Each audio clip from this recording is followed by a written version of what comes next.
Hello everyone. आज मैं अपना पुराना विषय पाठ आलो आंधारी, जिसकी लेखिका बेबी हालदार हैं, के निबंधात्मक प्रश्न और उत्तरों पर चर्चा करूंगी। पहला प्रश्न है, आलो आंधारी पाठ के आधार पर तातुश का चरित्र चित्रण कीजिए। तातुश एक सज्जन प्रवृत्ति के अधेड़ आयु के रिटायर्ड शिक्षक हैं। वे स्वभाव से दयालु हैं। करुण भाव उनमें बहुत अधिक मात्रा में भरा हुआ है। जब बेबी उनके घर में काम करने के लिए आई तो उन्होंने उसके काम की काफी प्रशंसा की, तारीफ की। साथ ही वे उसे अपनी बेटी की तरह भी मानते थे। उसी तरह वो स्नेह उसे करते थे, उसके खाने पीने का ध्यान रखते थे। और जब वह उनके घर में रहने लगी थी तो यदि वह बीमार हुई तो उसकी दवा आदि का भी वो बहुत ख्याल रखते थे। और घर में भी उन्होंने उसके 2 बच्चे आ जाने के बाद, क्योंकि बेबी उनके घर में रहने लगी थी, तो अपने सामान में जैसे दूध आदि या सब्जी आदि में भी वृद्धि कर दी थी। तो इस तरह जब कभी बेबी के बच्चे भी, यदि बेबी नहीं बल्कि बेबी के बच्चे भी अगर बीमार होते थे तो वे उनका भी इलाज करवाते थे। और एक बेटा बेबी का दूसरी जगह कहीं काम करता था तो वहां से उसको भी ढूंढने में बेबी की मदद की और बेबी को उससे मिलवाया। तथा जब वह बच्चा पढ़ने को तैयार नहीं हुआ तो उन्होंने कहीं दूसरी जगह उसको काम भी दिलवा दिया। नेक्स्ट क्वेश्चन आता है, बेबी की चारित्रिक विशेषताएं बताइए। सबसे पहले आती है परित्यक्ता। परित्यक्ता अर्थात बेबी शादीशुदा थी, परंतु पति के द्वारा उसको छोड़ दिया गया था, अर्थात त्याग कर दिया गया था। और कारण था उसके साथ ना रहने का, क्योंकि उसका जो पति था, बेबी की आयु उस समय कम थी, पति की आयु उससे 2 गुने से भी ज्यादा थी। तो इसलिए वह बहुत अधिक उसके साथ नहीं चला पाई और वह अपने 3 बच्चों को लेकर वापस फरीदाबाद में आकर रहने लगी और घरों में काम करने लगी। दूसरा आता है साहसी और परिश्रमी। बेबी ने अपनी आत्मकथा में लिखा है कि वो छोड़कर आ गई थी, ये साहस का काम है। समाज में कहा तो जाता है कि वो परित्यक्ता है, परंतु उसने पति को छोड़ा था, पति ने उसको नहीं छोड़ा था।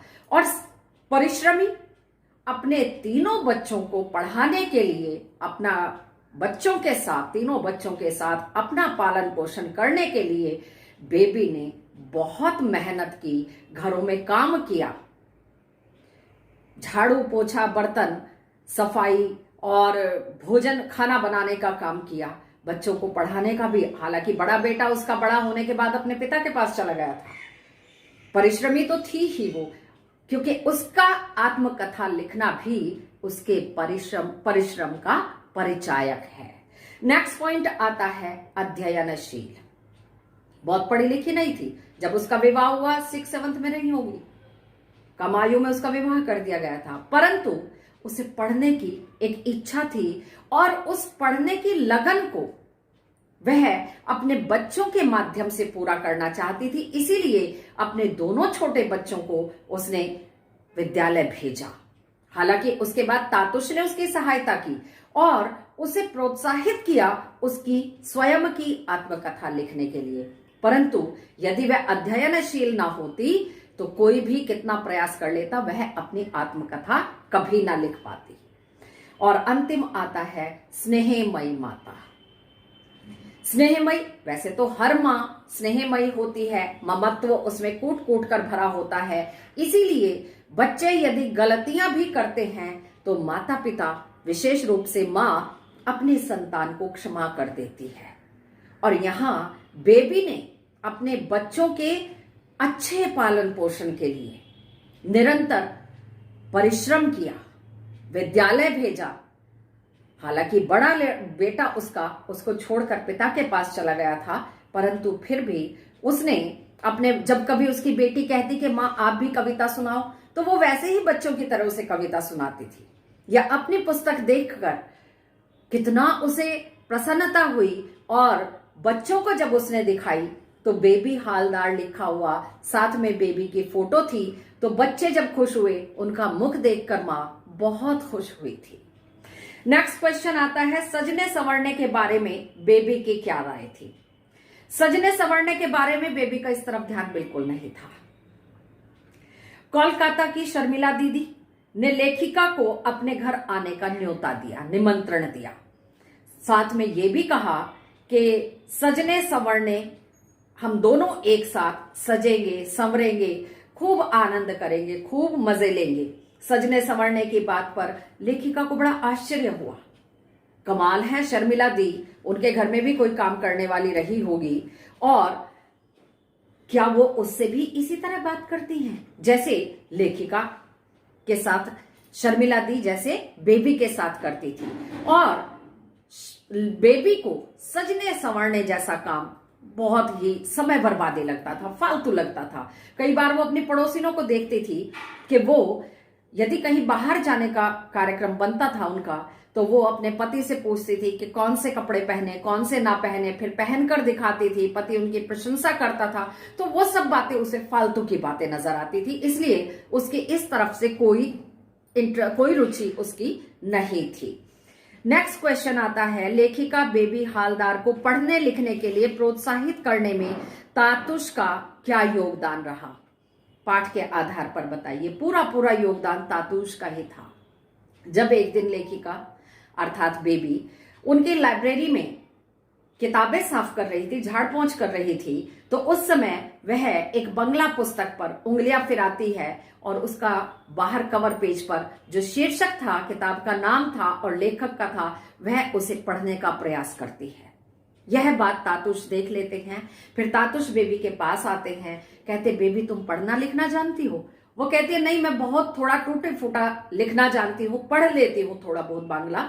तो उन्होंने कहा ये तो बहुत अच्छी है, अच्छा कि तुम बांग्ला के बारे में क्या क्या जानती हो? तो उसने जो बांग्ला साहित्यकार थे रविन्द्रनाथ टैगोर का नाम बताया और कुछ अन्य ऐसे जो प्रमुख वहां के लेखक और कवि थे, उन सब के नाम उसने बताए। तो तातुश को बड़ी हैरानी हुई। जो 6ठी 7वीं तक पढ़ी हो उसको इतना ज्ञान कैसे हो सकता है? उसके बाद तातुश के मन में यह विचार आया कि इससे कुछ लिखवाया जाए, और उन्होंने ही बेबी को उत्साहित किया, प्रोत्साहित किया एक कॉपी और पेन देकर।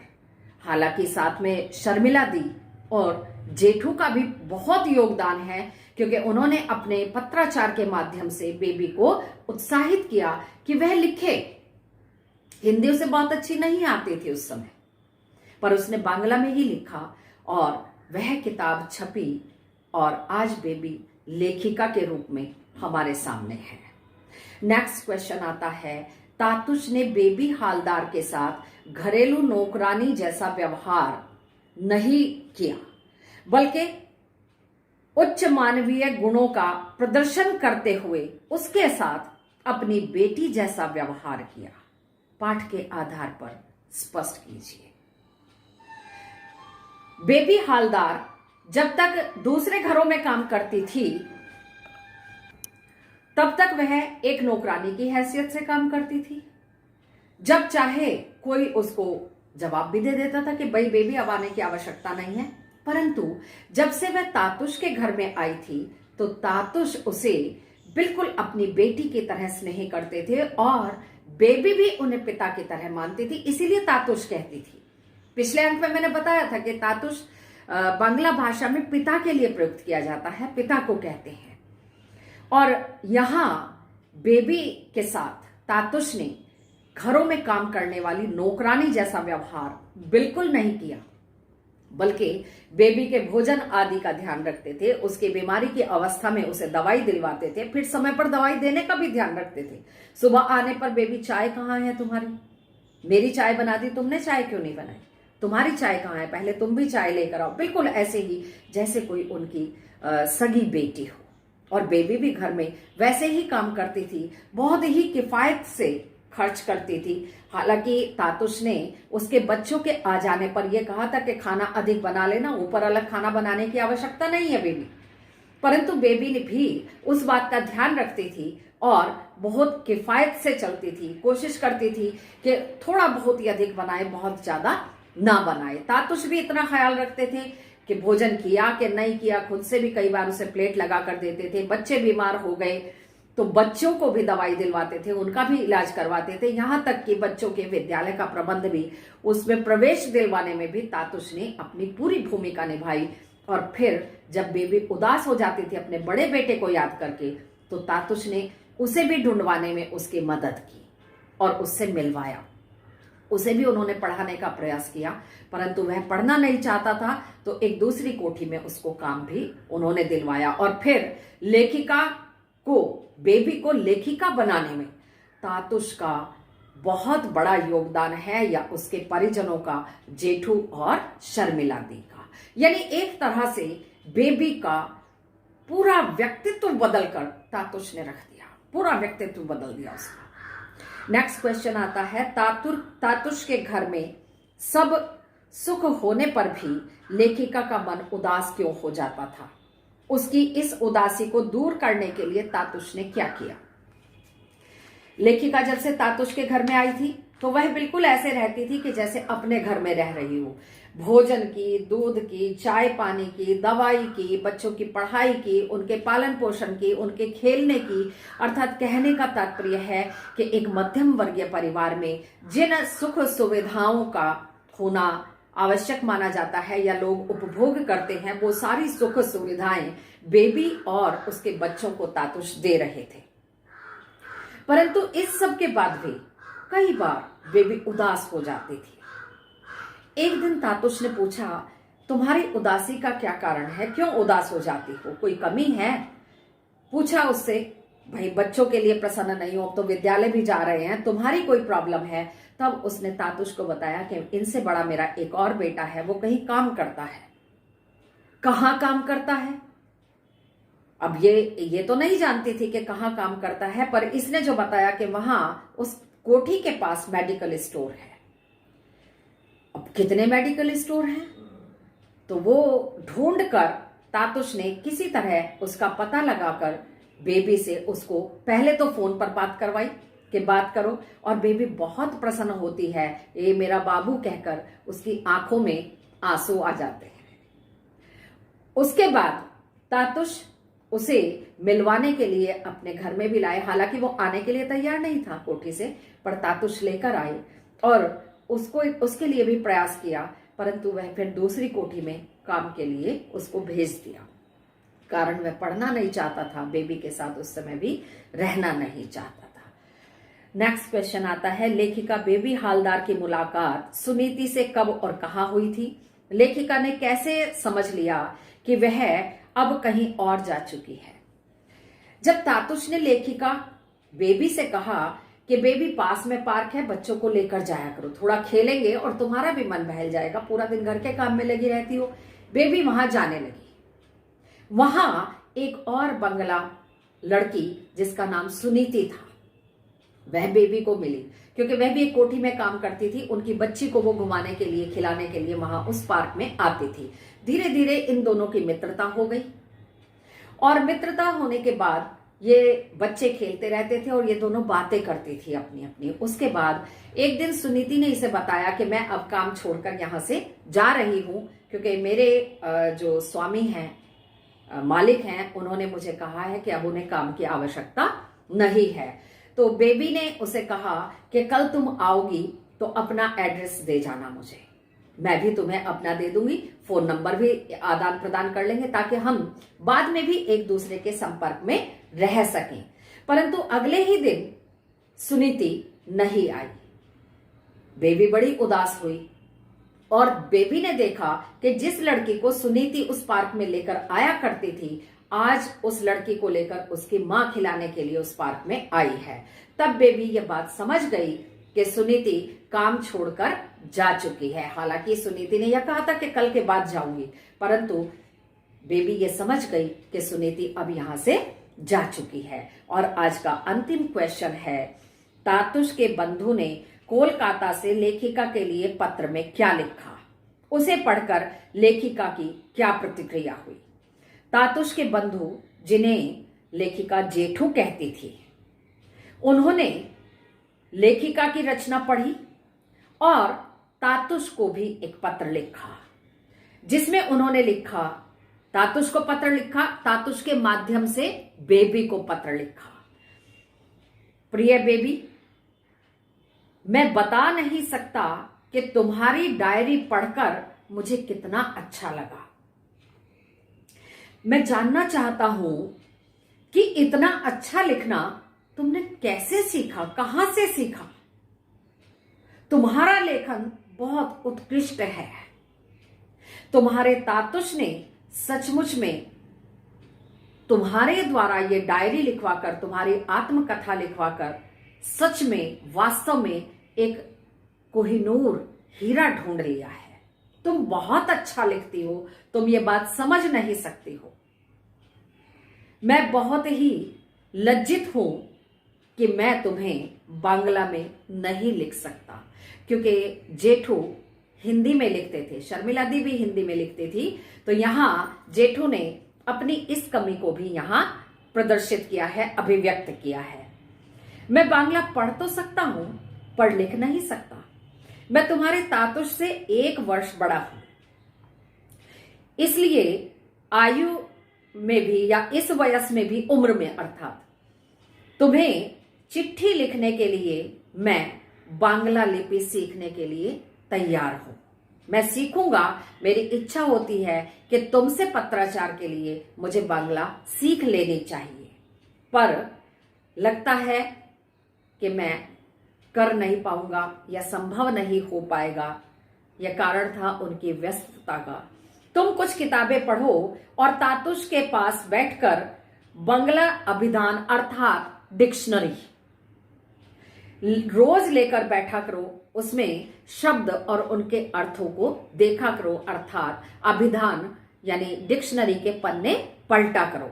तुम्हारी कहानी जानने की मेरी बहुत तीव्र इच्छा होती है।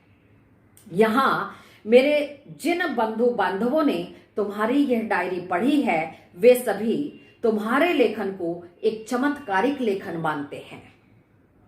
बल्कि मेरे एक बंधु ने कहा है कि वह तुम्हारी इस रचना को किसी पत्रिका में छपवाने की व्यवस्था भी करेंगे, लेकिन उसके पहले ही मैं तुम्हें अपनी कहानी को किसी एक मोड़ तक, ये चाहता हूं कि उसको किसी एक मोड़ तक पहुंचा दो, क्योंकि ये अभी तुम्हारी कहानी आत्मकथा अधूरी है। पूरी होगी तभी ये छप पाएगी। और मैं आशा करता हूं कि तुम जीवन में, अपने भविष्य में, जीवन में कभी लिखना बंद नहीं करोगी, तुम लिखती रहोगी। जैसा मैंने प्रीवियस अंक में आपको बताया था कि बेबी हालदार ने अभी 3-4 वर्ष पूर्व एक और कहानी लिखी है, जिसका उसका शीर्षक है अब मैं घर लौटना चाहती हूं।